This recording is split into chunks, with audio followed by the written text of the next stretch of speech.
इस एक्सप्रेसवे के निर्माण में हरियाणा सरकार और विशेषकर मुख्यमंत्री मनोहर लाल जी को उनकी जो तत्परता रही है, मैं आज इसकी भी सराहना करूंगा।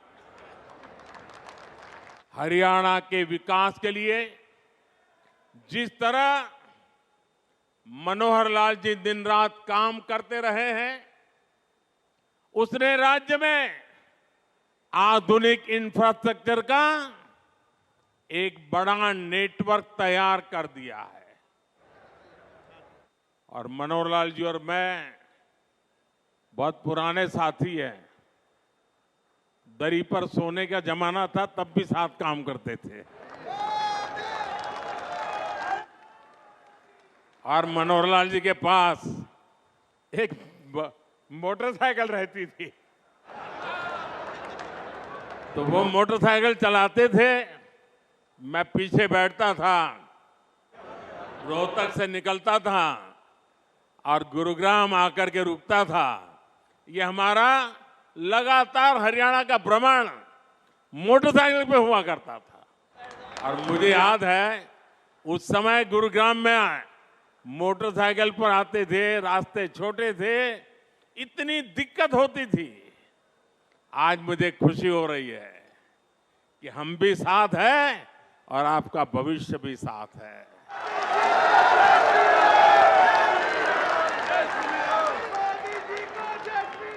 विकसित हरियाणा, विकसित भारत के मूल मंत्र को हरियाणा की राज्य सरकार मनोहर जी के नेतृत्व में निरंतर सशक्त कर रही है। साथियों, 21वीं सदी का भारत बड़े विजन का भारत है। ये बड़े लक्ष्यों का भारत है। आज का भारत प्रगति की रफ्तार से कोई समझौता नहीं कर सकता। और आप लोगों ने अब मुझे भली भांति जाना भी है, पहचाना भी है, समझा भी है। आपने देखा होगा, न मैं छोटा सोच सकता हूं, न मैं मामूली सपने देखता हूं, न ही मैं मामूली संकल्प करता हूं। मुझे जो भी करना है विराट चाहिए, विशाल चाहिए, तेज गति से चाहिए।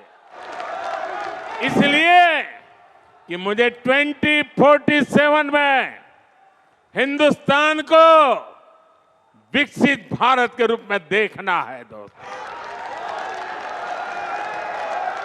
आपके बच्चों के उज्जवल भविष्य के लिए जी जान से जुटे रहना है। जी,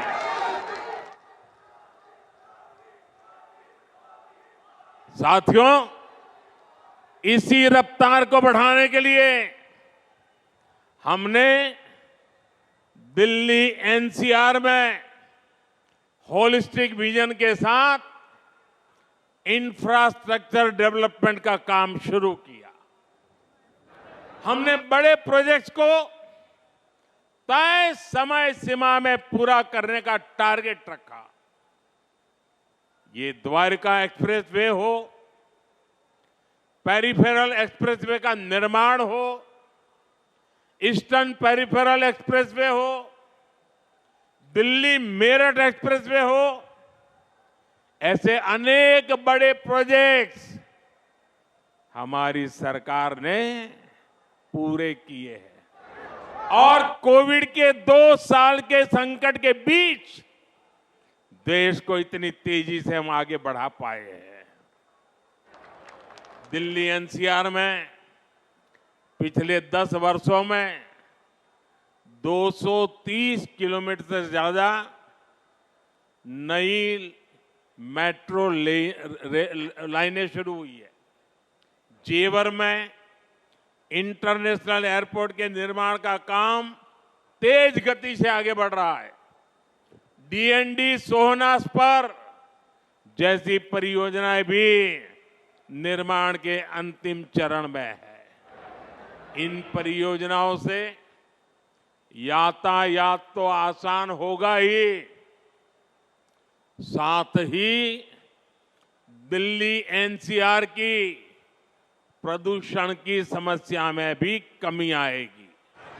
साथियों, विकसित होते भारत में आधुनिक इंफ्रास्ट्रक्चर का निर्माण और देश में कम होती गरीबी दोनों आपस में जुड़े हुए हैं।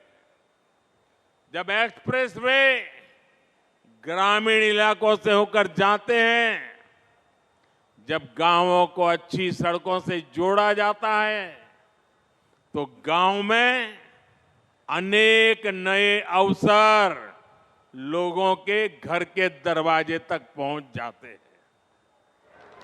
पहले गांव के लोग कोई भी नया अवसर खोजने शहर तक चले जाते थे, लेकिन अब सस्ते डेटा और कनेक्टिविटी के डिजिटल इंफ्रास्ट्रक्चर के कारण गांवों में ही नई संभावनाओं का जन्म हो रहा है।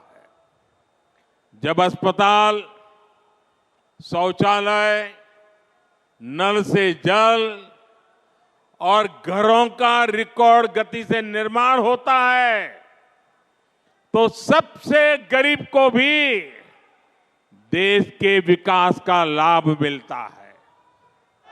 जब कॉलेज, यूनिवर्सिटी और इंडस्ट्री जैसे इंफ्रास्ट्रक्चर बढ़ते हैं, तो इससे नौजवानों को प्रगति की संभावना अनगिनत अवसर लेकर के आती है। ऐसे ही अनेक प्रयासों के कारण बीते 10 वर्षों में 25 करोड़ लोग गरीबी से बाहर आ सके हैं और लोगों की इसी प्रगति की शक्ति से हम 11वीं बड़ी अर्थव्यवस्था से 5वीं सबसे बड़ी इकोनॉमी बन गए हैं। साथियों, देश में तेजी से हो रहा इंफ्रास्ट्रक्चर निर्माण का काम भारत को उतनी ही तेजी से दुनिया की तीसरी सबसे बड़ी आर्थिक ताकत भी बनाएगा और इससे उतने ही ज्यादा रोजगार, स्वरोजगार के भी मौके बनेंगे। इस स्केल के इंफ्रा को बनाने में, हाईवे और एक्सप्रेसवे को बनाने में बड़ी संख्या में इंजीनियर्स और वर्कर्स की जरूरत पड़ती है। सीमेंट, स्टील जैसे उद्योगों को बल मिलता है, वहां भी बड़ी संख्या में युवा काम करते हैं। इन्हीं एक्सप्रेसवे के किनारे आज इंडस्ट्रियल कॉरिडोर बन रहे हैं। नई कंपनियां, नई फैक्ट्रियां स्किल युवाओं के लिए लाखों रोजगार लेकर के आ रही है। इसके अलावा अच्छी सड़कों के होने से 2 व्हीलर और 4 व्हीलर इंडस्ट्री को भी गति मिलती है। इससे साफ है कि आज युवाओं को रोजगार के कितने नए अवसर मिल रहे हैं। देश के मैन्युफैक्चरिंग सेक्टर को कितनी ताकत मिल रही है।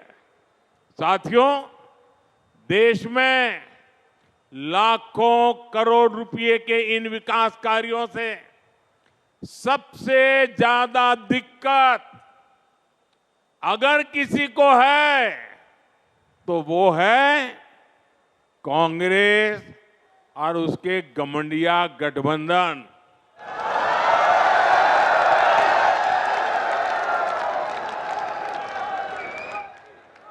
उनकी नींद हराम हो गई है।